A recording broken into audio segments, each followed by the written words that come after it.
పహల్గామి దాడి తరువాత పాకిస్తాన్‌కి సింధు జలాలు వెళ్లకుండా భారత్ తీసుకున్నటువంటి ఆ నిర్ణయం ఏదైతే ఉందో, ఈరోజు పాకిస్తాన్‌కి చుక్కలు చూపిస్తున్నాయి. నిజానికి 2016, 2015 నుంచో నరేంద్ర మోదీ ప్రభుత్వం ఈ జలాలు ఇవ్వమని అడుగుతోంది. అప్పటి వరకు కాంగ్రెస్ ఎలాగో వదిలేసింది పక్కన పెట్టండి. ఆయన ఈ నోట్లు రద్దయింది కదా! 2016లో. 2016లో నరేంద్ర మోదీ గారు ప్రభుత్వం దీన్ని అడుగుతుంటే వాళ్ళు ఏదేదో డైవర్ట్ చేస్తూ వచ్చారు. ఎక్కడా కూడా మీటింగులకి రాలేదు, చర్చలకి రాలేదు ఈ సింధు జలాల విషయంలో. ఎందుకంటే వాళ్ళకి చర్చలు చేయడానికి ఎటువంటి ఇది లేదు, ఆప్షన్ లేదు. కాబట్టి సింధు జలాలు ఆగిపోతాయి అనే భయంతో వాళ్ళు చర్చలకి రాలేదు. కానీ పహల్గామ్ దాడిని బాగా ఉపయోగించుకున్నారు ఈ నరేంద్ర మోదీ ప్రభుత్వం, నరేంద్ర మోదీ టీం. వెంటనే సింధు జలాలు ఆపేయడంతో ఇప్పుడు పరిస్థితి దారుణంగా ఉంది. దాదాపు 8 నెలలు పూర్తయిపోయింది ఈ యొక్క దాడి జరిగి. అంటే ఈరోజు 21 కదా, జనవరి 21, ఆ రోజు 22, ఏప్రిల్ 22, ఏప్రిల్ 23లోనే ఇది నిర్ణయం తీసుకున్నారు. అంటే 9 నెలలు అవుతుంది. ఈ 9 నెలల కాలంలో ఇప్పుడు సింధు జలాలు అక్కడికి వెళ్ళడం మానేశాయి. అలాగే అక్కడ మంగళం డ్యాము, మరొక డ్యాము రెండు కూడా ఎండిపోయాయి. అంటే నీటి మట్టాలు పడిపోతున్నాయి. రాబోయేది వేసవి కాలం. ఇప్పుడు అక్కడ ఖరీఫ్ పంటకి, మామూలు తొలకర పంటకి నీరు కావాలి. ఆ నీరు కావాలంటే ఇప్పటి నుంచే పాకిస్తాన్ భారతదేశాన్ని అడగడం మొదలు పెట్టాలి.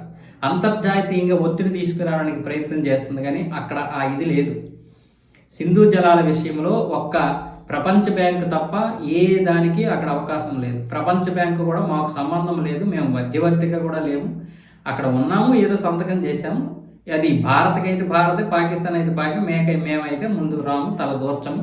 అది వాస్తవానికి భారత్కి చెందినటువంటి జలాలని చెప్పేసింది.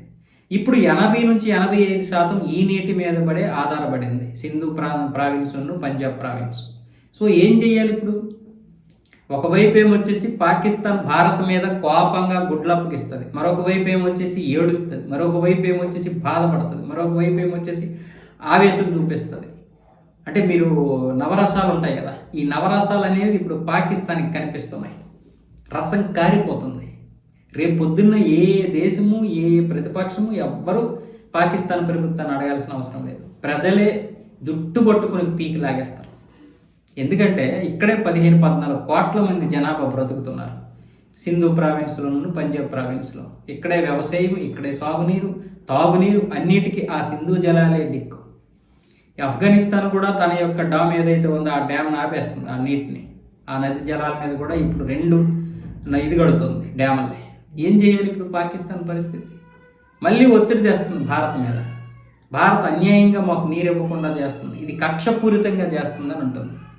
కానీ దానికి తెలుసు ఇది కక్షపూరితం కాదు, పహల్గామ్ దాడికి ప్రతీకార చర్య, పైగా వాళ్ళు ఉంచుకోవాల్సినటువంటి నీరే. ఇప్పుడు మనము ఆ నీటిని ఉంచుకొని వృధా చేయడం లేదు.